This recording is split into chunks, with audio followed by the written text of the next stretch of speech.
Ah, les Red Wings de Détroit. Tu sais, des fois, il y a des équipes que ça ne te tente pas de parler. Là. On est là. En fait, c'est pas que ça me tente pas de parler des Red Wings, c'est plus que je comprends pas ce qu'on fait à Détroit présentement. Là.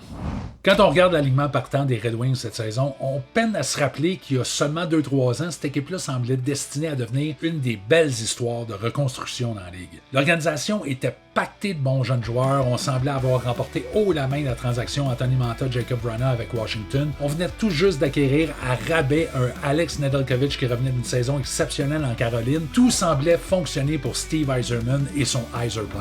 Puis est arrivé l'été 2022. On s'est mis à garrocher de l'argent par les fenêtres pour attirer des agents libres de second niveau, des Andrew Copp, des Ben Chera. Ensuite, c'est devenu JT Compher, Justin Hall. On a échangé Tyler Bertuzzi à Boston, Philippe Hronek à Vancouver pour d'autres choix au repêchage, diluant du même coup la fenêtre d'opportunité qu'on était en train de bâtir. On s'est débarrassé de joueurs comme Philippe Zadina sans rien obtenir en retour. On a fait l'acquisition de vétérans en fin de carrière comme Jeff Petrie pour ensuite payer pour se débarrasser de contrats comme celui de Jake Wallman. Honnêtement, c'est à se demander si Steve Yzerman a encore les coups des franches à Détroit tellement le plan semble avoir pris le bord. Le Yzerplan est rapidement devenu le c'est plus trop ce qui se passe. Mais il faut comprendre qu'à Détroit, on n'a pas participé aux séries depuis 2015-2016.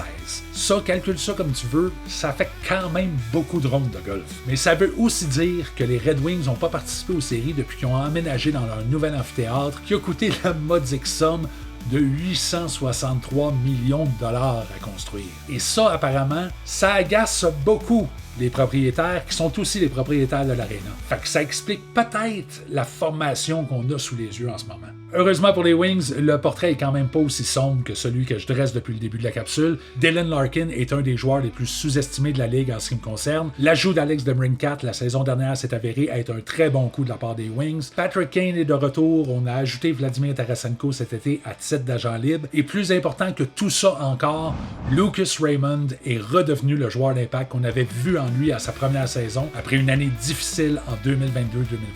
Il a pratiquement doublé son nombre de buts. Son total de points est passé de 45 à 72 points la saison dernière, avec un temps de glace pourtant très similaire à ce qu'on lui avait donné l'année d'avant. Il a joué un peu plus de matchs, mais quand même une production nettement supérieure à celle de 2022-2023. Et ça, c'est avec un Dylan Larkin qui a manqué sa part de match la saison dernière. D'ailleurs, quand Dylan Larkin a été tenu à l'écart pour 8 rencontres vers la fin de l'année, Raymond n'a pas ralenti une seconde en récoltant 8 points en 8 matchs, dont 7 buts. Donc tout ça est de bon augure pour les Red Wings parce que même si Dylan Larkin demeure le leader incontesté de la formation selon moi, on mise quand même beaucoup sur Lucas Raymond et Moritz Seider chez les Wings, tant pour l'avenir que le présent.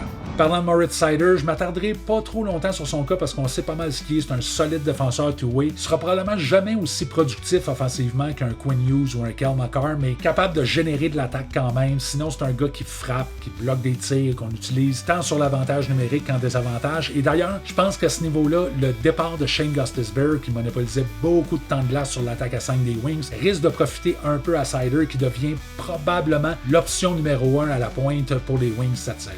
Mais je veux parler d'un autre joueur qui, d'après moi, pourrait avoir sa chance cette année, Marco Kasper. Je pense qu'il y a une place chez les Red Wings cette saison pour intégrer un jeune attaquant dans le top 6 ou le top 9 de l'équipe. Et d'après moi, la compétition va se faire entre Marco Kasper et Nate Danielson. Personnellement, j'ai tendance à favoriser un peu Kasper parce que j'ai l'impression que sa game est un peu plus mature et peut-être un peu plus près de ce qu'on cherche comme implication sur 200 pieds dans la Ligue nationale pour un joueur de centre. Dans le cas de Danielson, j'ai l'impression qu'une saison complète à Grand Rapids lui serait grandement bénéfique. Ce que Kasper a déjà fait la saison dernière, amassant 14 buts et 35 points en 71 matchs.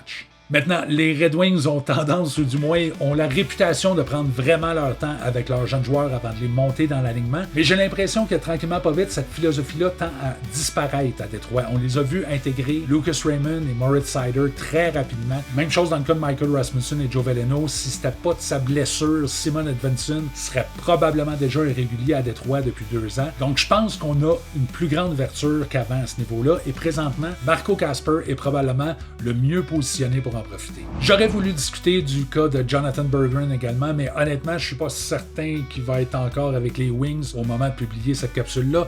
Donc on s'en jasera lors d'une prochaine capsule, mais on ne peut pas parler des Red Wings sans aborder la situation devant le filet, où les Wings ont décidé cette année d'y aller avec le système peu conventionnel d'un tandem à 20 gardiens cette année.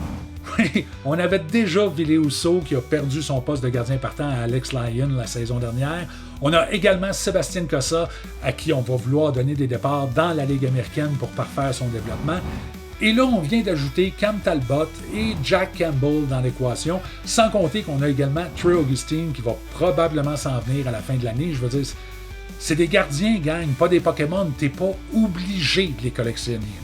En fait, d'après moi, Ville Husso ne fait probablement plus partie des plans à Détroit. J'ai l'impression qu'on va aller de l'avant avec un tandem Cam Talbot et Alex Lyon. Je sais pas si on va être capable de passer Husso dans une transaction avec la saison qu'il a connue l'année dernière. Ça risque de s'avérer difficile à faire. Bref, à l'image de certaines des décisions récentes des Wings, je suis pas certain de comprendre ce qu'on cherche à faire au niveau des gardiens de but. Et je suis curieux de vous entendre là-dessus et sur les Red Wings en général. Trouvez-vous qu'on a saboté la reconstruction à Détroit? Ou si c'était la chose à faire selon vous d'amener tous ces vétérans-là en ciblant seulement quelques jeunes autour de qui bâtir? Avez-vous l'impression que le Yzer Plan est encore en vigueur ou si on est passé à un autre plan avec peut-être d'autres intérêts que le repêchage puis le développement? Et devant le filet, vous voyez quoi comme scénario à moyen et long terme? Est-ce que Sébastien Cossa est encore le projet principal d'après vous ou si on attend plutôt après Trey Augustine? Curieux de vous lire là-dessus dans les commentaires. Pour ma part, je vais aller me réconcilier avec le plan des Red Wings en commandant des ailes de poulet de la cage, je pense. Ou toute autre rôtisserie qui serait intéressée à devenir notre commanditaire. Moi, quand vient le temps d'être payé pour manger des ailes de poulet, je suis bien malléable. OK, ciao!